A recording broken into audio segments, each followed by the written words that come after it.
How do you celebrate your birthday when your own child tells you that your life is over? That's what my son did. On the night I turned 63, Oliver handed me a thick envelope and said, "Dad, it's time you faced reality." Inside was a contract for a retirement facility my name already filled in. The deposit already paid. I froze. The candles on the cake flickered behind me, but the only thing I saw was the word resident printed under my name. For a moment, I thought it was some cruel joke, but Oliver's fiancée, Claire, stood in the doorway with her arms crossed, her eyes sharp as glass. She whispered, "We need the house. We can't start our marriage with you in the way."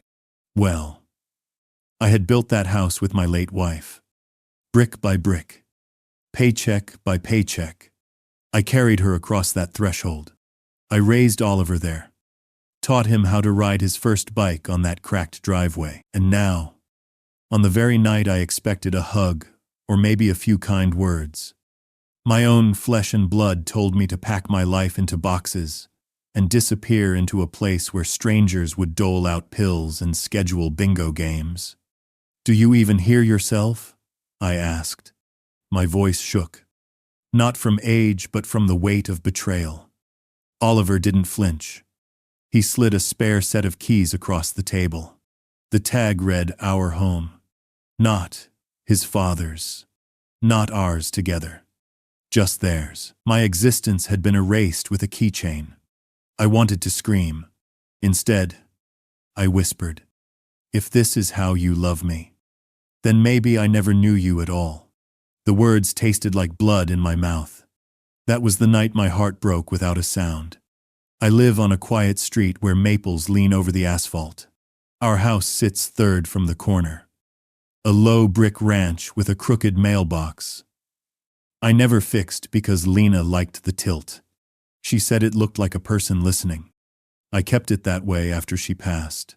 People call it a starter house. It was our forever house. I laid the bathroom tile on a July Sunday with a radio on the window and sunburn on my neck.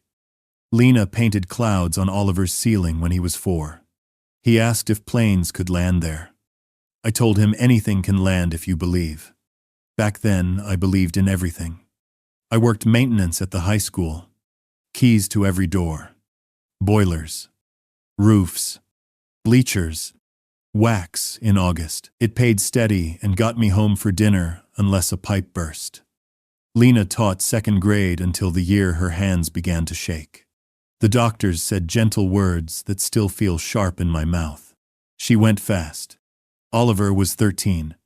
He stood at the window the night before the funeral and asked if the pastor would let him speak. We practiced in the hallway. He said. Mom laughed like wind chimes. We cried and called it rehearsal. After Lena, every day became a decision to keep moving. I packed lunches and ironed shirts. I learned recipes off the back of soup cans. I wrote checks for orthodontist appointments and school trips. I filled the gas tank before dawn and scraped ice from the windshield with a library card when I forgot my scraper. I said no to overtime when Oliver had a game, and yes when he needed new cleats. He grew taller than me by 16. He drove the driveway in circles until the car smelled like clutch. When he clipped the garbage can, I told him it happens. He worried about the dent. I worried about the kind of man he would become. We were a team. Saturdays meant yard work and bacon. He mowed. I trimmed hedges crooked on purpose because he liked to fix them. At night we watched late games with the sound low. He asked simple questions that were really big ones. Do you think Mom knows the score? Do you think people become stars? I never had perfect answers. I gave him honest ones. He worked summers at the hardware store on Willow Avenue. He learned to count change without the register. The owner, Mr. Alvarez, told me Oliver had quick hands and a good smile for customers. I put the comment in my pocket like a prize.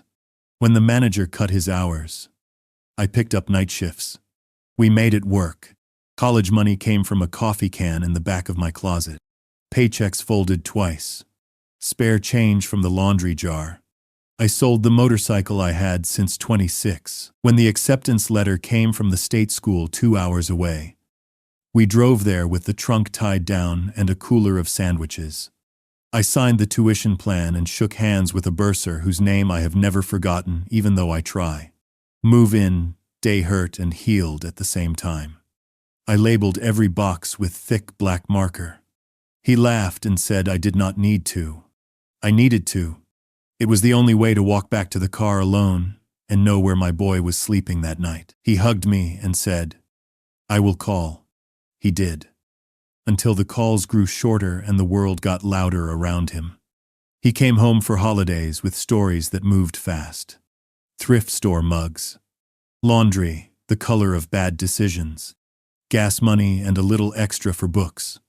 I gave what I had and sometimes what I did not. I told myself this is how parents push their kids across the river to the far bank and hope they do not drown. After graduation, he found work in town, then a place across the river. We still met on Sundays at the diner with the red stools. 3 eggs over medium and extra toast. We talked about bills and the way the river freezes differently each year. He called me old man and laughed when I pretended to be offended.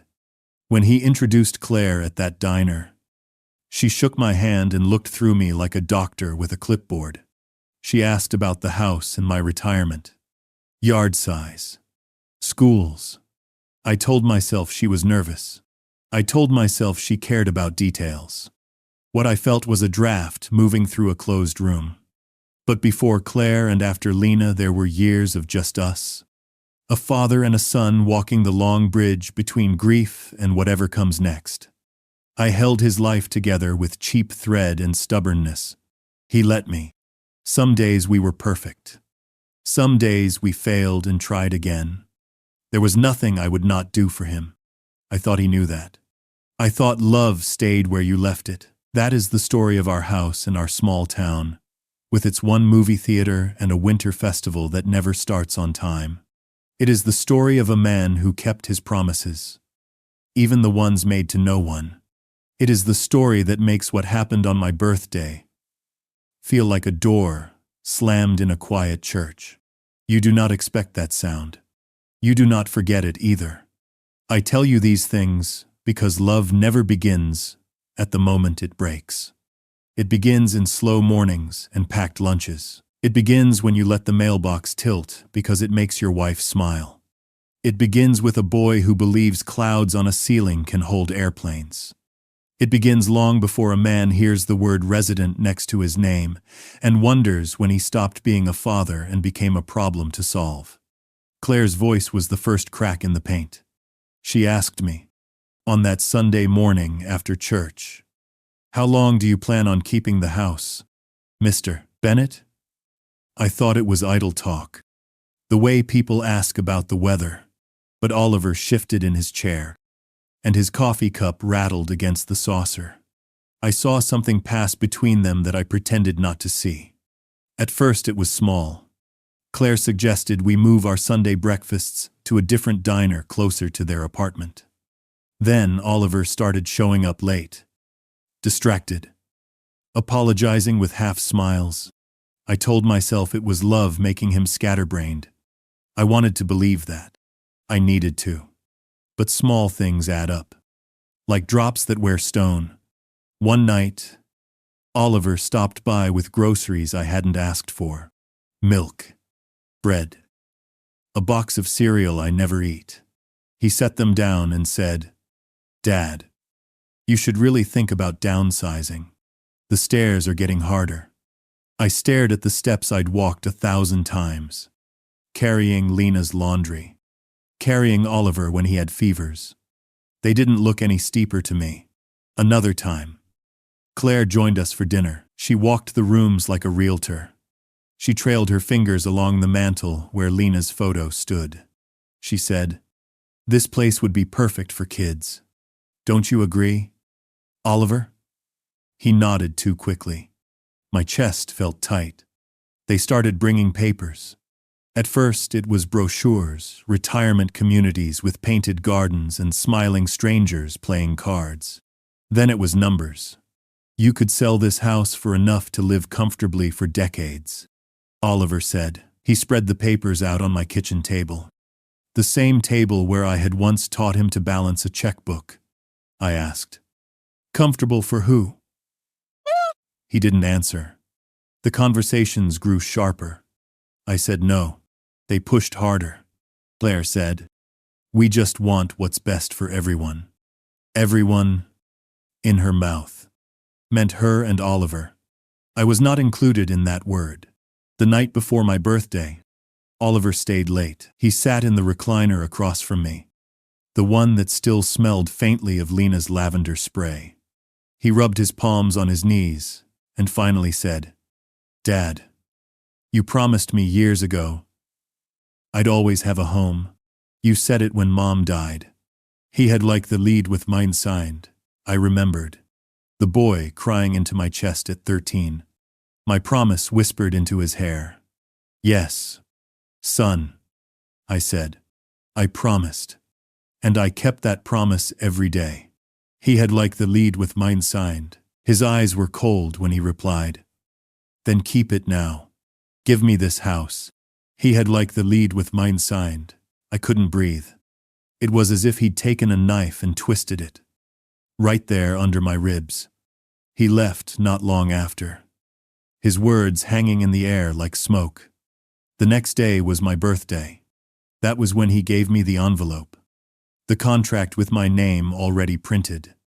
The place already chosen. Claire smiled from the doorway like someone had finally won. I sat at the table and thought of Lena. Of Oliver's hand clutching mine at the funeral. Of every double shift. Every sacrifice. Every lonely meal I made so he could have more. And I thought of this house. Our house. Which suddenly felt less like a shelter and more like a battlefield. I looked at Oliver and Claire. Both of them waiting for my surrender. And for the first time in my life I realized they weren't asking. They were taking. That was the moment the ground shifted. That was the moment love began to rot. The day after my birthday. There was a knock I felt in my bones. I opened the door and found Oliver in a suit he never wore to see me. Claire beside him with a smile that did not reach her eyes. And behind them, a woman with a clipboard and a man with a thin briefcase. The woman said she was a notary. The man said he was from a title company. They stepped into my kitchen as if they owned the floor. Claire set a stack of papers on the table and spread them like cards. The top page said, Quitclaim deed. Boxes waited for my initials. A closing date was already filled in. The notary set down her stamp. Oliver kept his hands in his pockets and avoided the family photos. I pulled out a chair but did not sit. My house felt smaller with all that paper in it. Claire tapped the deed. She said, this is simple. Sign here, here, and here. The transfer records next week. Your room at Brookside is ready the week after. You will love it. They have water aerobics. Oliver added, it is the easiest path. We already moved the deposit. I asked who gave you permission to move money. Oliver said you told me your PIN last year when you were in the hospital. I told him a son uses that to buy soup and batteries. Not to erase his father. He said this is not erasing. It is moving forward. The notary checked her watch. The title man opened his briefcase. I kept my hands flat on the table. Claire had done her homework. She talked about market value, taxes, and how a sale would spare me headaches. She said everyone would sleep better. She called a house this size a liability for a man my age. The phrase, a man my age, felt like a diagnosis. I asked how old her parents are. She said that was not relevant. The title man slid a pen to my knuckles. Oliver finally met my eyes. He said, I need you to do this. I asked why need is always a one-way street in this house. He said because Claire is pregnant. The word hit the table like a dropped plate. Papers blurred. I thought of a heartbeat and a nursery. Then Claire said, "We need the nursery to be here." And the light became a blade.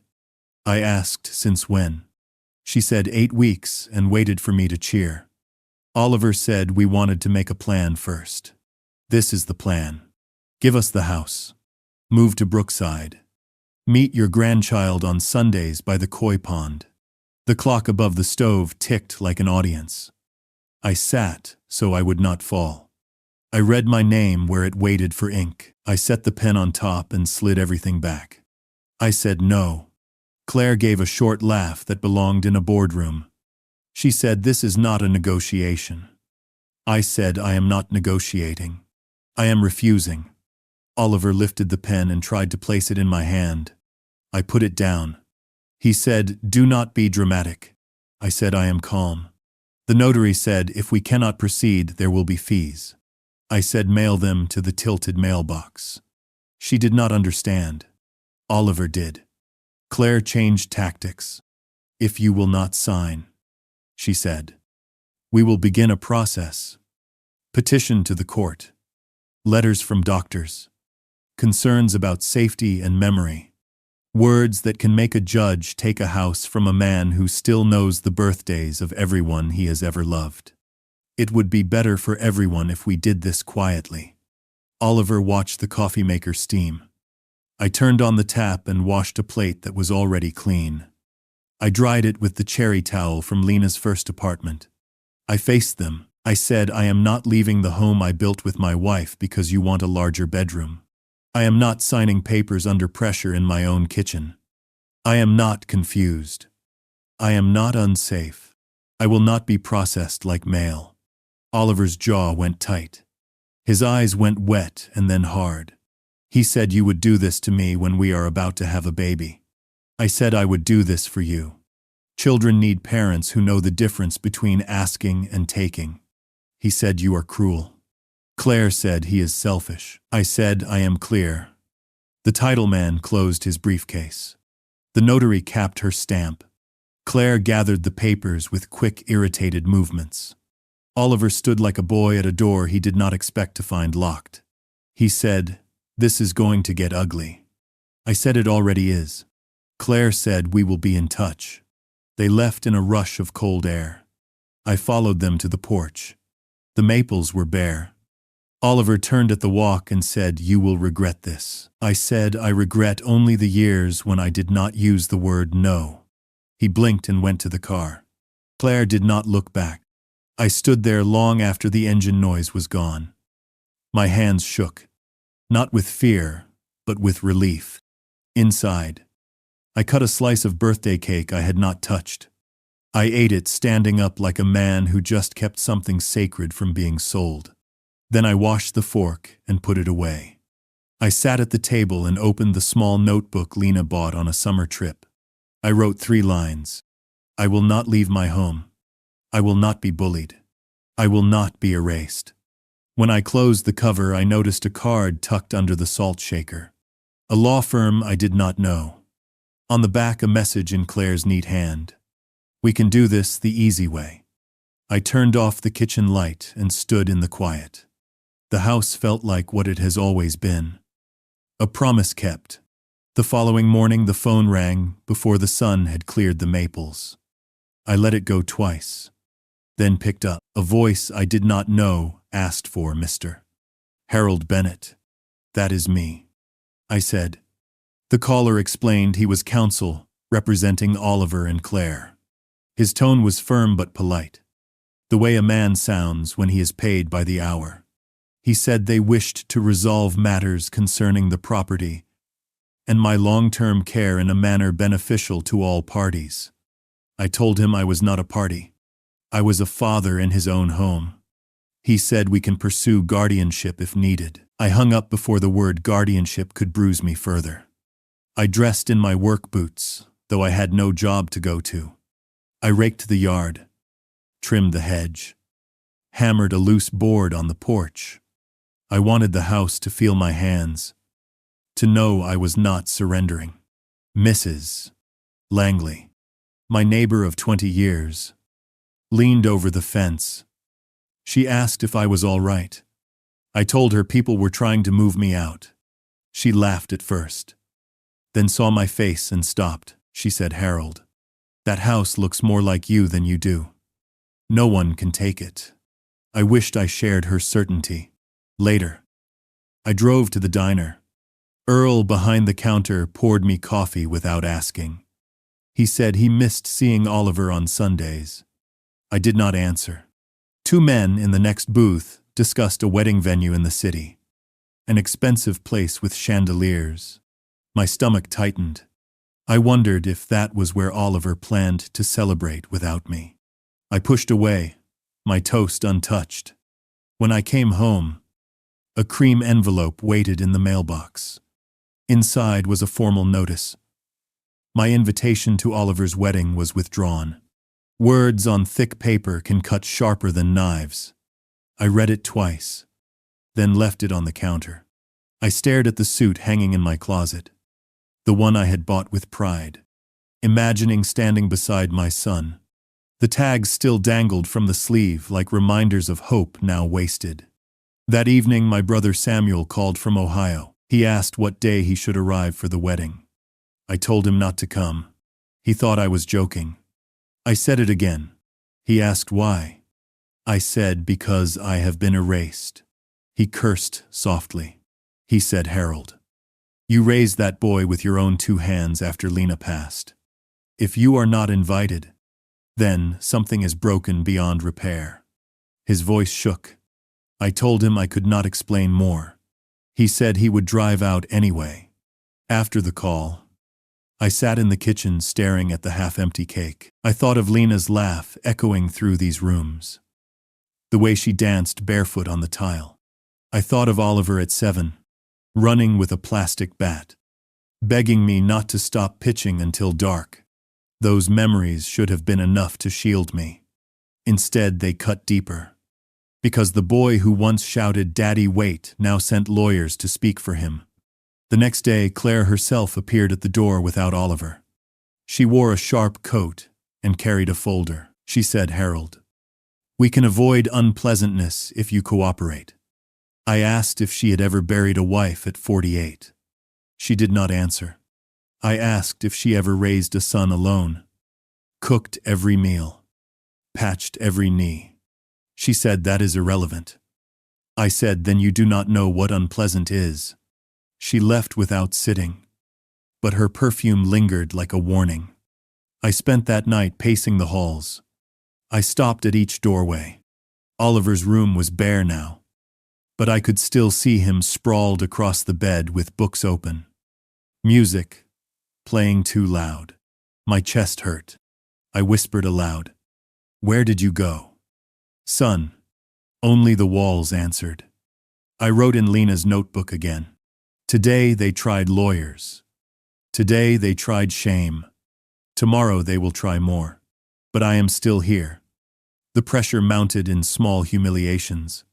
Friends at church asked about the wedding. A co-worker from years ago sent me a card congratulating me on gaining a daughter-in-law.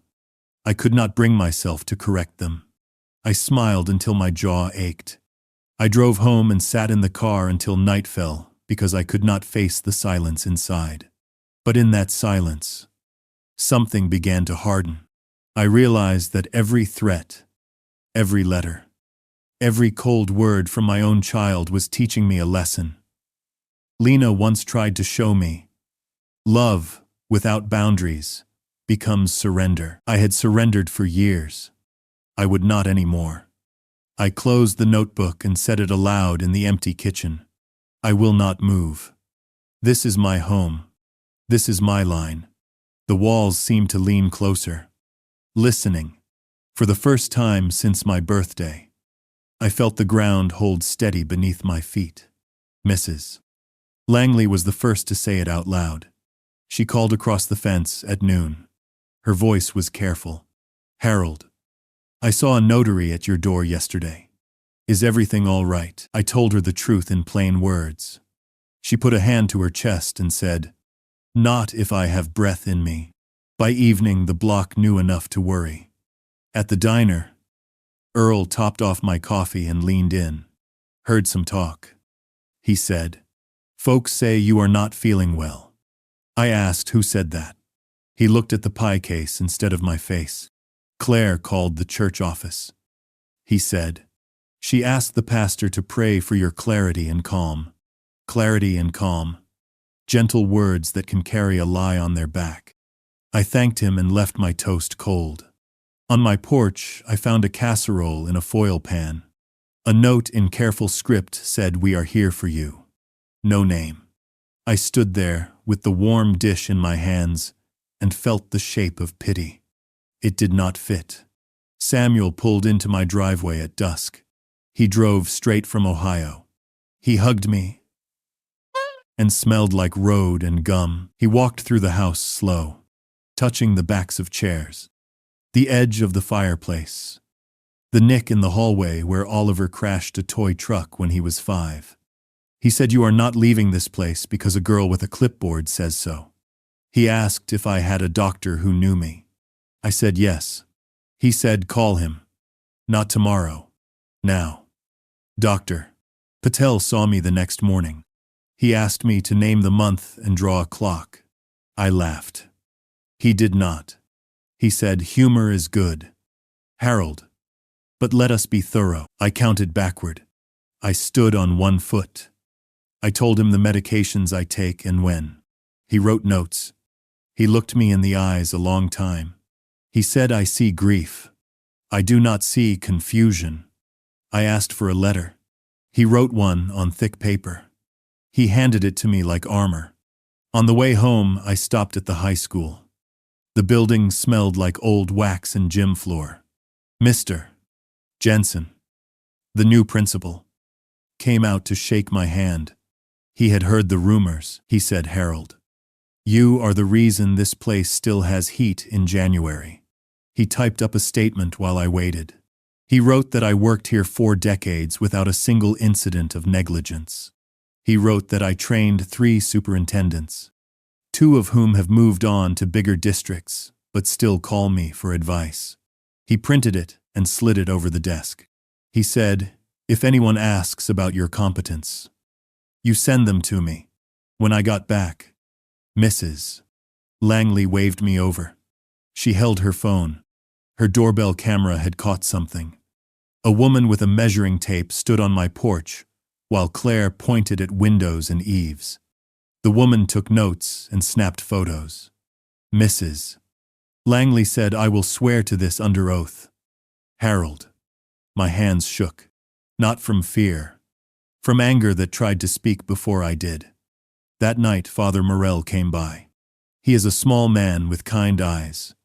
He sat at my table and asked if there was a path to peace. I poured him tea and told him about the folder, the notary, the letter from the wedding lawyer. He winced at each piece. He said, "I have spoken with Claire. She believes she is protecting Oliver." I said, "From whom?" He did not answer. He asked if I would forgive. I said, "Forgiveness is a door. It opens after someone knocks." 2 days later, a silver sedan pulled up. A man and a woman stepped out in city clothes. The man introduced himself as Claire's father. He had a firm handshake and a careful smile. He said, "We have heard you are unwell."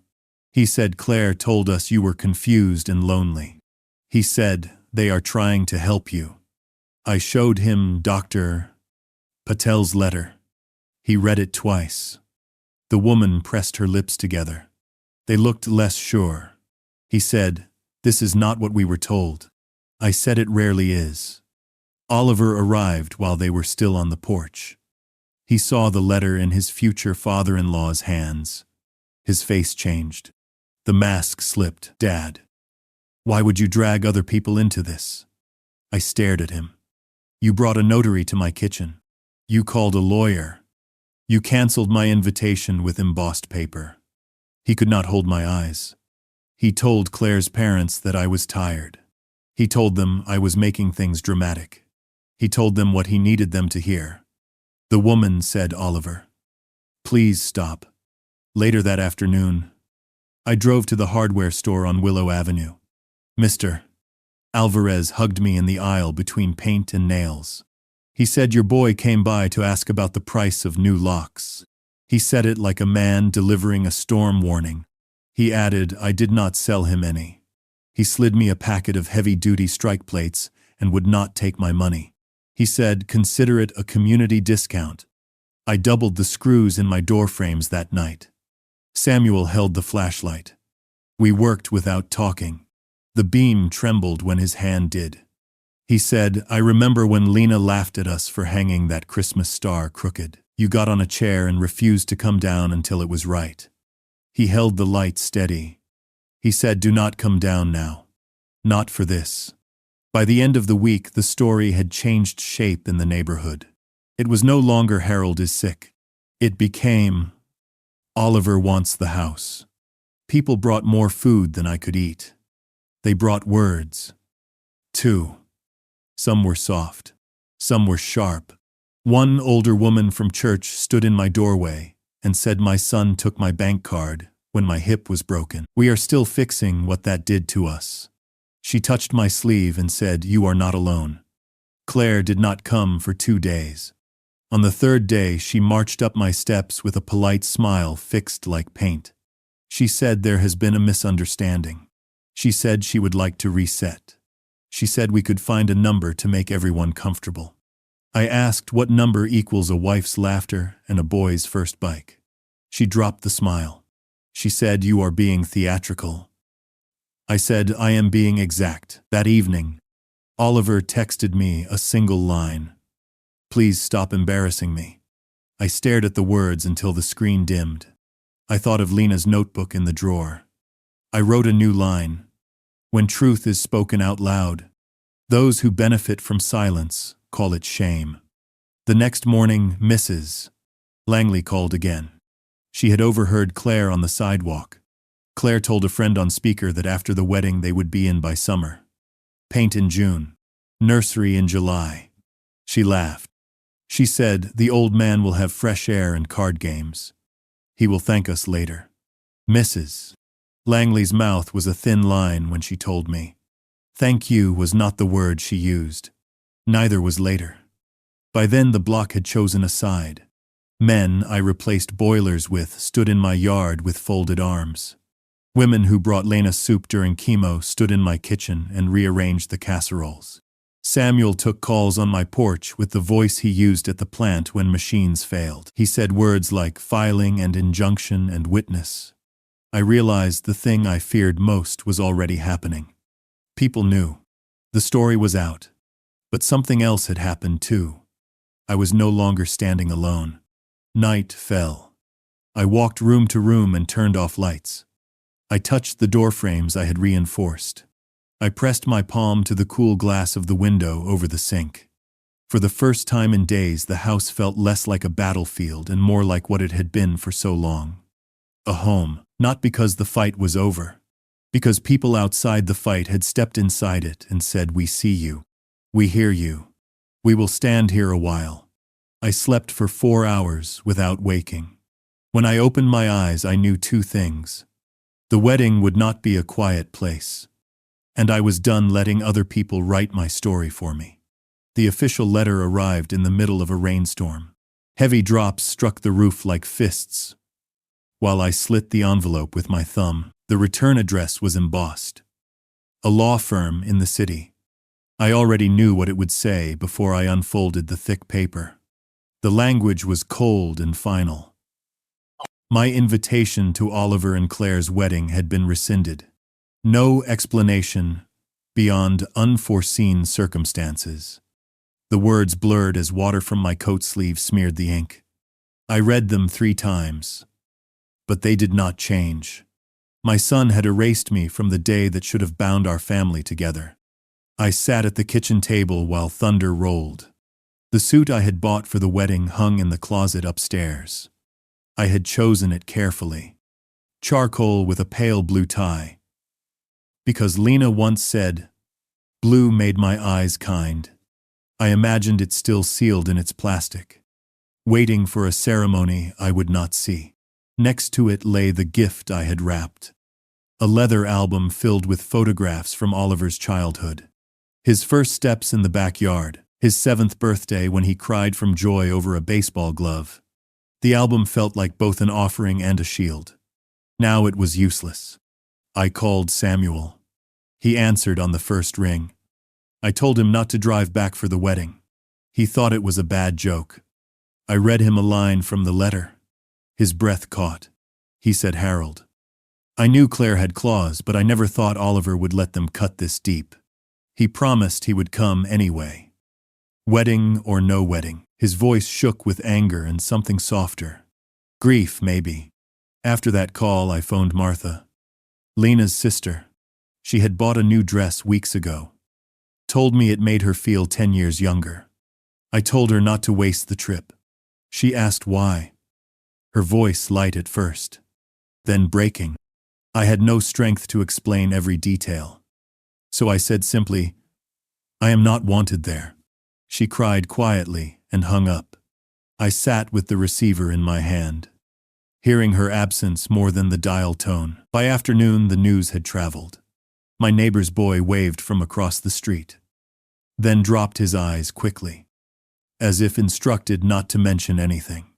At the grocery store, the cashier said she could not wait to hear about the big day. I nodded, unable to form words. Shame pressed on my chest, heavier than the rain-soaked coat still clinging to me. When I returned home, a wrapped box waited on the dining room table. Silver paper, neat corners. Inside was the sterling flatware I had purchased as their wedding gift. $800 I could not really spare. Chosen because I imagined them hosting family dinners, raising toasts, remembering me with gratitude. Now the box looked like a tombstone. I pushed it aside and poured a glass of water I did not drink. That evening I opened Lena's notebook. I wrote one sentence. Today, my son crossed the line between distance and betrayal. The words steadied me. I closed the book and placed it beside the untouched album. For the first time, I felt not only sorrow but anger pure enough to keep me upright. I knew then that silence would be its own kind of surrender. If they would humiliate me in secret, I would answer in the open. I did not know yet how or when, only that I would. I stopped waiting for kindness. The morning after the letter, I made a plan. Not a loud plan, a careful one. First, I went to the bank. The clerk knew me by name. I asked her to remove Oliver from every emergency contact and to lock my accounts with a new PIN. She asked if everything was all right. I said I would be when this was done. She clicked and nodded. I set text alerts for every withdrawal. I added a password to phone inquiries. When I left, my money felt like mine again. At the post office, I rented a small box. I wanted a place that was not my porch for important mail. I filled out the card and wrote the box number in Lena's notebook. After that, I drove to the high school and used the copier by the main office. Mr. Jensen said to make as many as I needed. I copied Dr. Patel's letter. I copied the statement about my work record. I copied the notice that had erased me from the wedding. I slid each paper into a clear sleeve. Evidence goes quiet in plastic. It does not bend when hands get shaky. I called the legal aid clinic and asked for any attorney who had 30 minutes. A woman named Reed met me at 4. She listened without interrupting. She said guardianship is a chain, and once it closes, it is hard to unlock. She told me to document everything. She told me to prepare a written statement in plain words. She told me I had the right to attend any public event unless security removed me. She told me not to raise my voice. She told me that quiet truth wins in rooms that expect noise. She shook my hand and said, "Write dates on every page." On the way home, I stopped at Willow Avenue. Mr. Alvarez wrapped a small digital recorder in a brown bag and pushed it across the counter. He said it keeps the time and date. He did not ask why I needed it. He only said, "Keep the batteries warm in your pocket." I told him I did not plan to trap anyone. He said, "Sometimes you record a man because he forgets what he said when the crowd moves on." Mrs. Langley's daughter Sandra called me that night. She works catering at the hotel where the reception will be. She said the ballroom is large, cocktail style. No assigned seats. No formal security beyond hotel staff. The DJ has the microphone. The manager likes schedules. He does not like scenes. If I wish to speak, I should ask the DJ between songs. She paused. She said, "You are welcome there as a father." She said it twice, as if saying it could make it true. I stood in my bedroom and laid out the suit on the quilt. Charcoal. White shirt. The blue tie Lena loved. I held her cufflinks and felt the weight of a life that had been simple and good, until people decided it should be rearranged. I opened the leather album I had wrapped and slid a note into the front. It read, "May your home be built on respect. May your child learn that love is a verb." I set the album back in its paper and breathed until my hands were steady. I wrote to the law firm. I thanked them for their notice. I stated clearly that I would not be funding any part of the event. I withdrew every promise of support. I asked that all contact be by mail to the new box number. I added a line in calm words. Any further attempt to obtain my signature under pressure will be reported. I printed the letter and mailed it with proof of delivery. I did not feel cruel. I felt clean. Samuel and I spent the next day preparing the house. We changed the locks. We added a camera above the porch light. We fixed the gate hinge that had squeaked since winter. We put my papers in a safe that bolts to the floor. Samuel said, "You are getting ready for a war." I said, "No. I am getting ready for the morning after." He nodded. He knows that the worst fights end and then a man still has to eat breakfast in his kitchen. I rehearsed what I would say if I had to say it. I used simple words. I wrote them on a card and read them out loud in the empty living room until they stopped shaking in my mouth. I will not insult anyone. I will not raise my voice. I will say what happened. In order. With dates. I will say I love my son. I will say love without truth becomes a leash. Before bed, I called Claire's parents. I asked to meet them in a public place. We sat in the coffee shop by the river the next afternoon. I did not bring opinions. I brought papers. I placed them in order. The brochure for the nursing home. The quitclaim deed. The notice canceling my invitation. Dr. Patel's letter. Mr. Jensen's letter. I did not add commentary. I let the pages speak. Claire's mother put a hand to her mouth. Her father read each line as if it were an exam. When he finished, he thanked me for my time. He looked older than when he walked in. I updated my will. I named Samuel as my health proxy. I added a note that any transfer of property requires my clear consent outside a hospital room. I set a transfer on death deed so the house would pass to a literacy fund at the public library if I die unexpectedly. The librarian cried when I told her. I cried in the car where no one could see. On Friday night, I ironed the shirt. I polished my shoes. I packed the clear sleeves and the note cards in a simple folder. I checked the recorder. I put a spare battery in my pocket.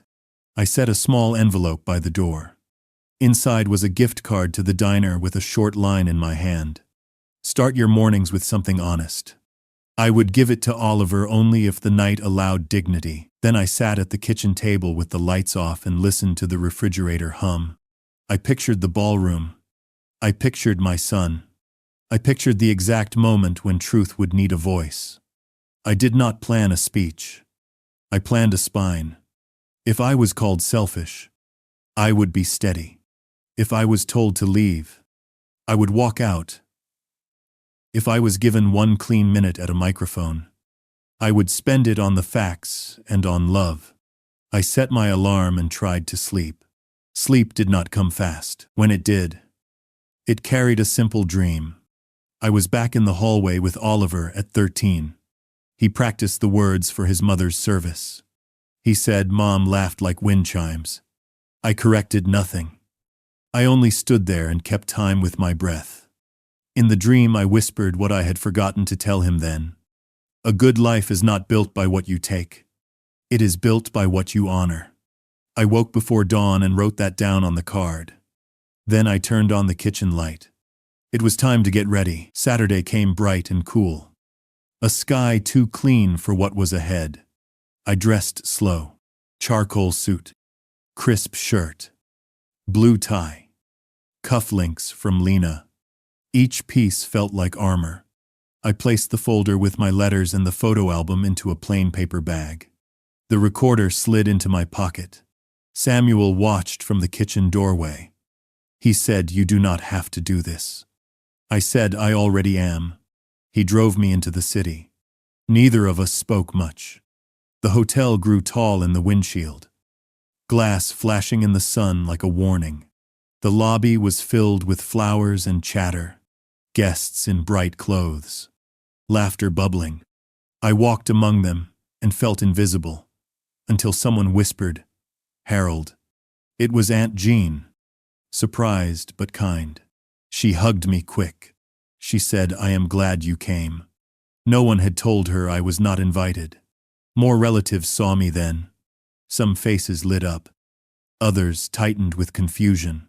Whispers trailed behind me like streamers. The ballroom doors were open. I stepped in during cocktails. Round tables. White roses. A string quartet. Waiters carried trays of champagne. I moved to the side, close to the wall, scanning for Oliver. I saw him near the bar. Glass in hand. Suit sharp. Smile forced. Claire stood beside him in ivory silk. Her arm through his. She noticed me first. Her face cracked, then stiffened. She bent her head and whispered. Oliver turned. Our eyes met across the room. His smile dropped. He crossed the floor fast. Weaving through guests. "Dad," he hissed. "You cannot be here. You are not invited." I said quietly, "I am your father. I am here to witness." He glanced at the crowd already watching. He pulled me toward the side. But people moved closer. Curious. Claire hurried over. She said, "Please leave before you ruin this day." I said, "Truth is not ruin." She gripped Oliver's arm. "Security will be called." She threatened. I answered. "Then call them. Let everyone see who asks a father to leave his son's wedding." Guests murmured. Some looked at Oliver with doubt. Others stared at me with sympathy. Claire's father approached. Confusion, plain. He asked what is happening. Claire spoke quick. Too quick. "He is confused," she said. "He should not be here." I opened my folder. My hands were steady. I held up Dr. Patel's letter. I said, "My doctor says otherwise." I held up the rescinded invitation. I said, "This is what I received instead of love." The room hushed. Even the quartet stopped. Oliver's face flushed. He whispered, "Stop, Dad. Please." But silence held everyone still.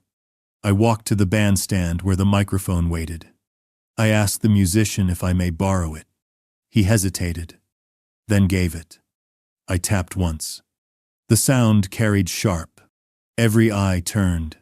"For those who do not know me," I said, "I am Harold Bennett, father of the groom." A gasp rippled.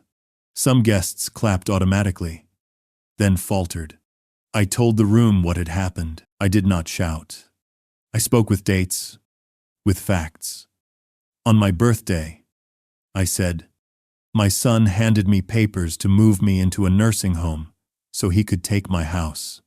Weeks later, I received this letter removing me from the wedding. I paused, letting the quiet fill with their shock. I raised the photo album. I prepared this as a gift, filled with the life we shared. But a gift means nothing when respect is gone. I looked straight at Oliver. I said, "Son, I love you." But love is not surrender. Love is not lawyers and ultimatums. If you build a marriage on those things, it will collapse. My voice shook but did not break. Claire pulled at his sleeve, urging him away. But he stood frozen. The room was heavy with the sound of people breathing. Some guests cried. Others stared at the couple with disbelief. I closed the folder and set the microphone back. I said, I wish you well, but I will not be part of this betrayal. Then I stepped down. Aunts and uncles parted for me. Some touched my arm. Some whispered, thank you. The doors to the ballroom seemed far, but each step grew lighter. Behind me, voices rose, questions, denials, tears. Claire calling my name like a curse. Oliver's voice breaking as he tried to speak. But I kept walking. Samuel was waiting near the lobby. His eyes were wet. He asked, are you ready? I nodded. We walked out together into the afternoon sun. My hands were empty. My chest was heavy but clear. The wedding music started again behind us. But it sounded wrong. Brittle. I had left my truth in that room. Whatever came next would have to build on it. Samuel drove us out of the city in silence. I watched the hotel shrink in the rear view until it was only glass and sky. My hands would not stop shaking. So I tucked them under my thighs like a boy trying not to fidget in church. Samuel turned on the radio and then turned it off. Noise felt like lying. We kept the dinner reservation I had made. A small place by the river. The waitress asked if we were celebrating. Samuel said, not tonight. I ate what I could and tried to breathe in even counts. When the check came, I left cash and the diner gift card I had meant for Oliver. On the blank side, I wrote 3 words and slid it back into my pocket. Choose something honest. My phone blinked. Calls from numbers I did not know. Then a text from Claire's mother. Please call me. I stepped outside and dialed. Her voice was slow and careful. The way people sound when something has broken. She said, we did not know. We were told you were unwell and dangerous. I let her speak until her breath steadied. Then she said, I am sorry. I believed my daughter. I did not check. On the drive back, drizzle stitched tiny lines across the windshield. At the house, Samuel killed the engine and sat with me. Through the kitchen window, I heard the refrigerator hum like a steady heart. He said, you told the truth. That is all a man can put down at the end of the day. He hugged me once and drove to his motel. Near midnight, tires crunched on gravel. I stayed in my chair until the knock. When I opened the door, Oliver stood alone. His tie was crooked.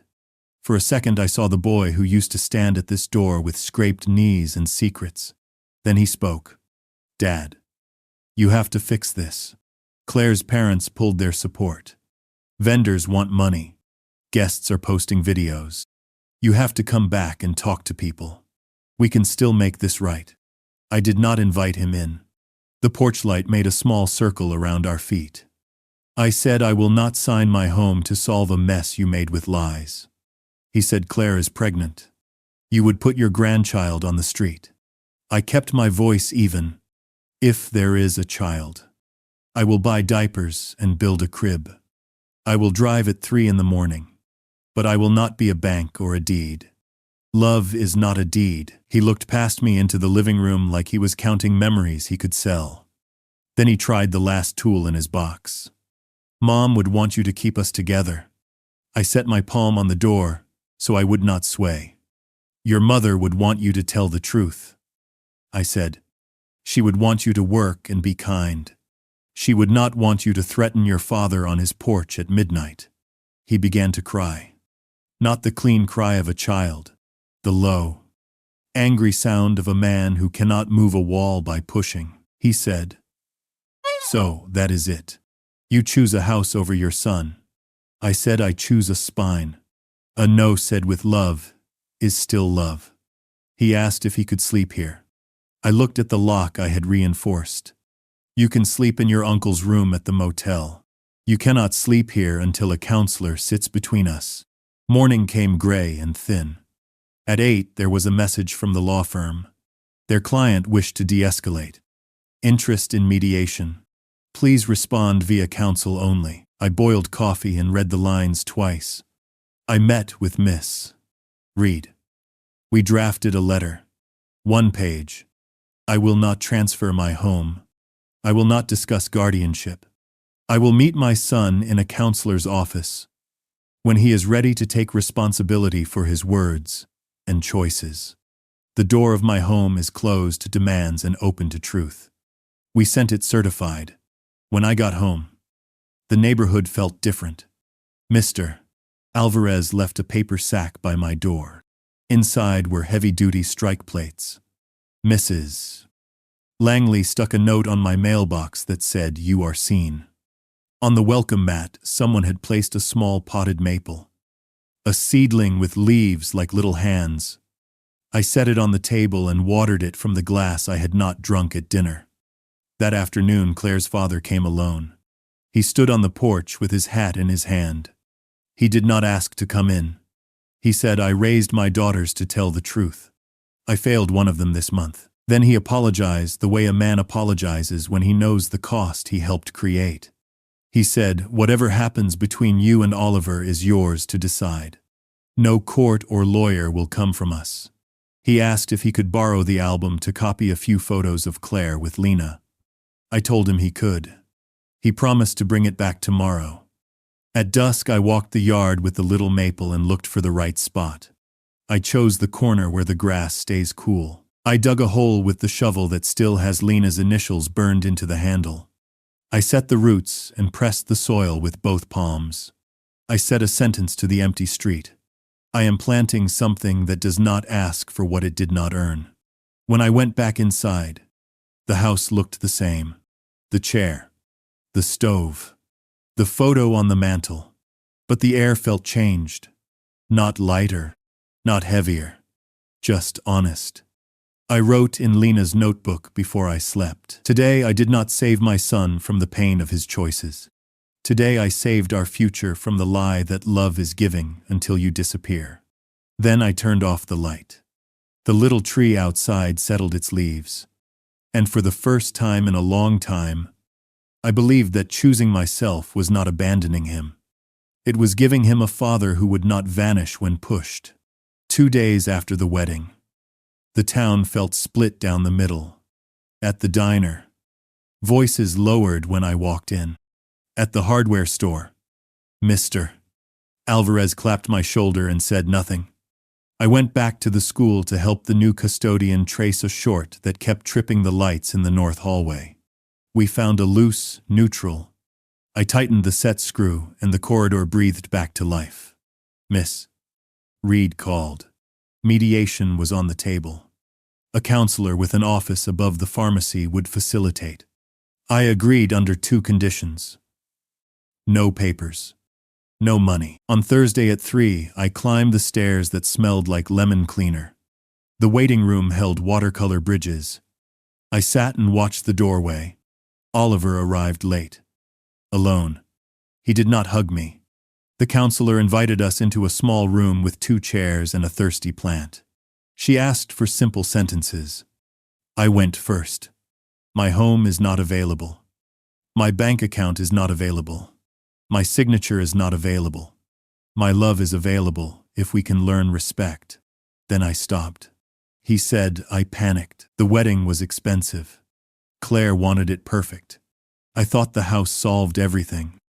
I asked why solve meant remove me. He said, because I am tired of carrying you. The words hit the floor. I asked what he had been carrying. He stared at the wall until his eyes filled. Myself, he said. The parts I don't like. I asked if giving those parts my house would make them lighter. He shook his head. The counselor asked what we wanted by the end of the hour. Oliver said he wanted me to apologize to Claire for ruining their day and to make a public statement that I am healthy. I said I would speak about my health, but I will not apologize for telling the truth. She asked me what I wanted. I said I wanted a son who looks me in the eye without calculation, and a future grandchild who knows a grandfather. Not a wallet. Oliver rubbed his forehead. Then he said, I can't leave Claire. I said I did not ask you to leave anyone. I asked you to stop borrowing other people's courage. He looked small then, like the boy who once asked if storms could find him at a friend's house. The hour ended the way standoffs end. The counselor asked about another session. I said yes. Oliver said he'd think about it. He left fast, forgetting his jacket. I carried it to the stairwell, but he was already outside, talking into his phone. On Saturday morning, Claire's father returned my album. He had copied 3 photographs. He said thank you, then added a careful sentence. We are reviewing choices. I told him that was between him and his daughter. He said perhaps, but truth requires review too. The church bulletin came out without my name on the prayer list. Someone had corrected the record. Mrs. Langley left muffins and a note that said you were always the steady one. Eat 2. I ate 1 and froze the rest.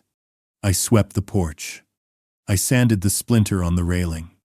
I made soup from what I had. Living within lines felt like drawing myself back together. A week later, I walked the river path to clear the noise. On the pedestrian bridge, a teenage boy tried to land a skateboard trick and kept falling. He asked me to film. I did. He landed it on the 4th try and whooped. I had simply held the record so he could watch himself get it right. That night, Oliver texted. Not a demand. Not a plea. Just a line. I don't know how to fix this. I stared at it a long time. Then wrote back. Start by telling the truth, without asking for anything. He didn't respond. But for the first time in months, his words did not feel like a trap. I updated the note on my refrigerator with 3 rules. 1. No decisions when I am hungry or scared. 2. No conversations about money by phone. 3. No signing anything without sleep. I watered the little maple and set a ring of stones around it. The tree did not make demands. It just reached. In the evening, I called Samuel and told him I was okay. He said he knew. Because I sounded like our father when he finished a hard repair. Tired, but satisfied. We stayed on the line without talking. Before we hung up, he said, if Oliver ever wants to learn how to stand on his own feet, we'll both be here. But we are done being the floor. I slept through the night. Morning brought quiet in the honest way. No letters, no threats. Just the kind of silence that holds a life together. I brewed coffee and set a second mug across from mine. A habit I can't break. Some mornings the empty mug feels like a prayer for what might still be possible. I opened the album to the page with Oliver's crayon letter from 1st grade to the best dad. Under it I had written years ago, be worthy of it, even when it hurts. I traced the loops of his old signature with my finger. I let the ache come and go like weather. Then I closed the book and checked the tilted ear mailbox. Nothing urgent waited there. Only catalogs and a water bill. I set them in their place and stood in the kitchen that had held both betrayal and breakfast. I said out loud, the worst has happened and I am still here. The words were not brave. They were simple. Sometimes simplicity is the bravest thing a man can manage. The calls slowed, but the ripples remained. At the diner, some neighbors leaned close and whispered that I had been brave. Others turned their eyes to their menus, choosing silence. I carried no anger toward either group. People pick the version of a story that feels safest to them. What mattered was the version I had spoken aloud. Samuel returned to Ohio. Before he left, he pressed an envelope into my hand. Inside was a check. I pushed it back. He said it was not for lawyers or repairs, only for choice. He wanted me to know that if another storm came, I would not face it broke. I folded the check once and placed it in Lena's notebook. I told him his presence had already paid my debt. He hugged me and left with tears in his eyes. Days grew longer. The little maple in the yard stretched new leaves. I watered it each evening, I imagined a child one day sitting under its shade. Maybe Oliver's child. Maybe not. The tree did not care whose hands planted it. It only cared for light. Then one evening I heard gravel scatter on my driveway. Oliver's car. He stepped out slow. No tie. No sharp suit. He carried nothing in his hands. He asked if he could come in. I nodded. We sat at the table where everything had cracked weeks before. The silence was heavy but not hostile. He said, "Dad, I don't know who I am anymore. Claire won't speak to me. Her parents cut ties. I keep hearing my voice that night, shouting at you. It doesn't sound like me.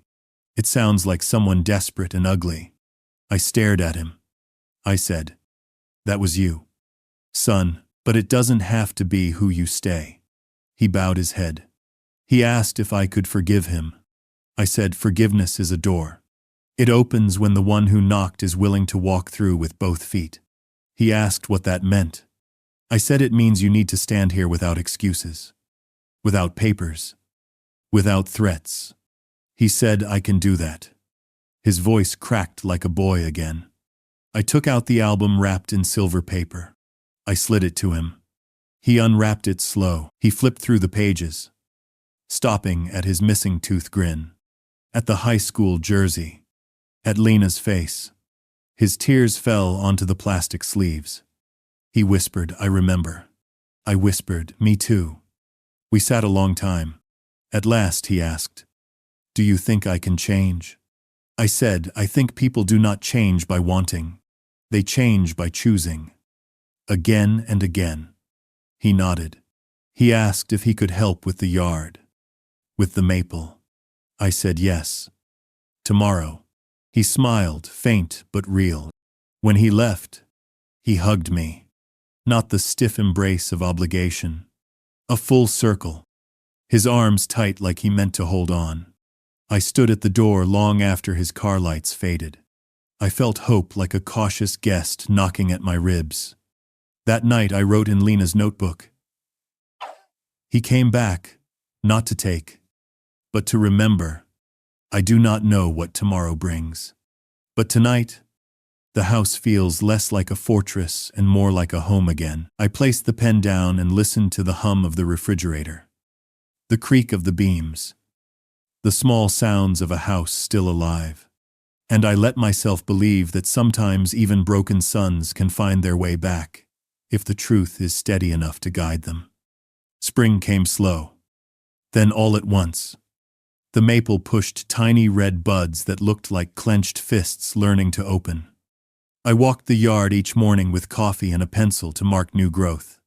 Most days were ordinary: work, soup, a phone call with Samuel, a note in Lena's book. Ordinary is where a life heals. Oliver and I met the counselor again on a Tuesday. He sat forward, elbows on knees, and spoke without reaching for blame. He said he had seen a side of himself he did not know how to live with. He said he had told lies because they were easier than shame. He said the words, "I am sorry," and did not ask for a thing in return. I heard my own heartbeat in my ears. I told him I was not a deed. I told him I would help with everything a father should help with, and nothing a father should protect his son from learning. He nodded and wrote the sentence down like a rule. We began small. He stopped by on Sundays with groceries we actually eat. We raked the lawn together. We repaired a sag in the gutter. He told me he had asked Claire to start counseling too. She refused. Their arguments grew quieter, then vanished. One evening he came by with a cardboard box of kitchen things. He said he was staying with a friend for a while. He left the key with the engraved tag on the table and did not look at it again. Weeks stretched. We walked by the river and talked about work, about what respect looks like when no one is watching. He asked if I believed he could be a good father. I said being good does not start in the delivery room. It starts in the morning when you choose truth. He cried, and I put my hand on his shoulder, not to hold him up, but to stand beside him while he learned. One afternoon we carried a bundle of wooden slats from the garage to the living room.